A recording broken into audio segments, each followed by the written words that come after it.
APA Decoded Part 3, In-Text Citations. In this section, we're going to look at how often to cite a source, how to cite works with either single or multiple authors, how to cite a secondary source, and how to cite a lecture. So within a paragraph, you want to make sure you cite a source completely, the very first time that you're referring to that source, and every time you refer to the source in a new paragraph.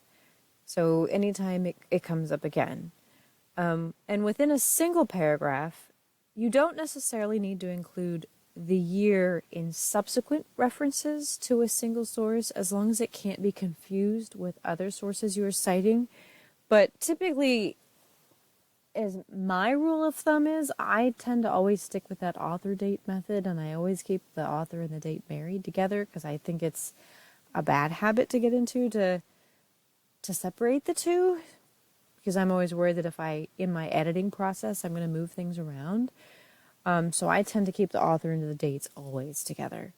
But as long as you get in the habit of making sure every time you refer to the work, and especially if you're doing something like writing about a literature review of the background, and you're constantly changing between the different pieces of literature that you're talking about, you really want to make sure it's clear which piece or source that you're referring to, and it's clear to your reader what you're referring to.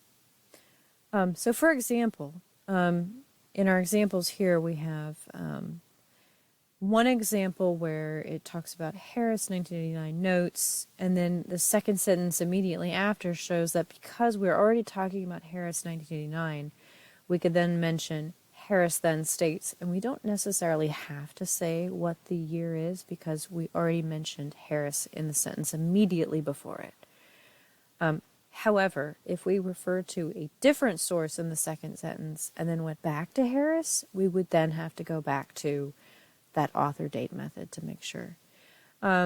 Research shows, and then we give a quote here, children can also imagine. So here, we're keeping that author date consistent throughout, and we don't separate them. I tend to use that second example because I'm afraid that with my editing process, I'm going to get things messed up.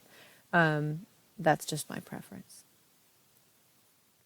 Now, what if a reference has two authors? You always cite both names every time the reference occurs, always. So, for example, Piaget and Einhelder, 1969, state, blah, blah, blah, blah, blah. Or you might say, instead of using Piaget and Einhelder as the subjects of a sentence, you might say something like, some theorists, Piaget and Einhelder, within your in-text citation, contend that, blah, blah, blah, blah, blah, blah, blah. And so you always keep the two names of your authors that you're referring to, Piaget and Einhelder, together. You don't use the et al., which you've probably seen before. If you have two authors, you always say the two authors' names. Again, you've got that author date situation here. Now, what if a reference has 3, 4, or 5 authors? You cite all the authors the very first time the reference occurs in the paper.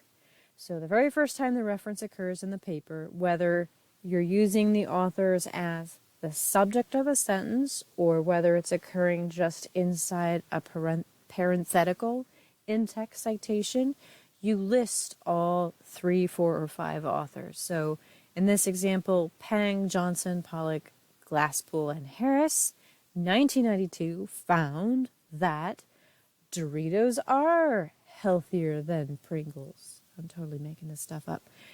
In subsequent citations, you would include the name of the first author followed by et al. So in subsequent citations, you would say Pang et al., because you would not want to type everybody's name out. Pang et al., 1982, found that Pringles were lower in calories, period. Again, I'm making this kind of stuff up. So you get this, you get the feeling that anytime you refer to the same study again, you're going to use et al. But the very first time, you list all the authors in your paper. This is why it's good, though, to have a reference manager like EndNote, RefWorks, Mendeley, something like that, because it keeps track of the first appearance of that citation in your paper and formats it appropriately, especially if you have that cite while you write feature. And then you don't have to worry about where does it first appear in my paper. What if the reference has 6 or more authors? And yes, I've seen some that have like 10. Sometimes it gets a little crazy out there. You cite, if it's 6 or more, you only cite the surname, the last name, of the first author, followed by et al. So for example, let's say there's 8 authors on this paper, Harris plus 7 more. You would just say Harris et al., 1989, found that, blah, blah, blah, blah, blah. An alternative approach to et al., and some journals and faculty members might prefer that authors use and colleagues instead of et al. In text when you're using this as the subject of a sentence. So they might prefer that you say Harris and his colleagues in 1989, or colleagues 1989 parentheses, found that blah, blah, blah, blah, blah, blah, because it just sounds a little bit nicer. It just depends on the preference. However, the et al. Is still used within the parenthetical in-text citation. So if you were saying another study, Harris et al. 1989, found that climate change is accelerating in the last 5 years. And that would be, if it's in text, you always use et al. Notice that et al. Is not italicized, and notice that there's always a period after the al. Just notice that.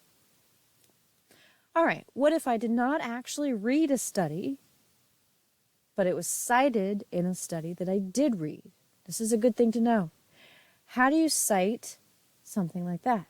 You would cite the secondary source, the source that you actually read in the text. So it would look something like this. Dunn, Kendrick, and McNeamy, as cited in Harris 1989, found that, or it might say something like this, other studies use mothers' reports to assess children's comforting behaviors. Dunn, Kendrick, and McNeamy, as cited in Harris 1989. But what's interesting about this situation is, previously I said, okay, if you have an in-text citation, that in-text citation also appears later in the reference list. If you're doing something like this where you only actually read the secondary source and you didn't actually read the primary source, you only cite the secondary source, the source that you actually read in the references. So let's say you read Harris 1989 and it referred to this study by Dunn, Kendrick, and McNeamy, but you didn't actually get your hands on that. You didn't actually read that. It sounded really interesting, but you never found it. So you can say, okay, Dunn, Kendrick, and McNeamy, as cited in Harris 1989, found this. Well, make sure that you only put in your references, the reference list at the end of your paper, the secondary source, the Harris paper, because that's the one that you actually read. But inside your other paper, you can say, as cited in Harris 1989. This is standard procedure. All right, how do you cite a lecture? It's not uncommon for us professors to find that students are citing our lectures. It's not uncommon for you guys to cite one of our seminars, because we have lots of great seminars. You would cite a lecture as a personal communication. Cite personal communications in the text only. They don't actually appear in the reference list. Give the initials as well as the surname of the communicator, and provide the exact date, as exact a date as possible. So the date of the lecture. So something like B.A. Pan, Personal Communication, December 20th, 2006, noted that climate change is accelerating, or parentheses, B.A. Pan, Personal Communication, December 20th, 2006. Now, a couple of things to point out, though. How do you cite a lecture material that would appear in the reference list? If the lecture is recorded and the recording is available on the course website, like this, for example, is recorded, you can cite the video. And the video is a material, and that would actually appear you're citing a video, that video is something you would include as an in-text citation. You would also include that in the reference list. You can also cite a PowerPoint presentation or a PowerPoint slide or PDF that's on a course site. And if you cite a PowerPoint, that would also appear in text, and you would also include that in the reference list. So things like PDF of slides and things like a recording, those are tangible, and those would be listed in the reference list at the end of the paper. So that's different than personal communication.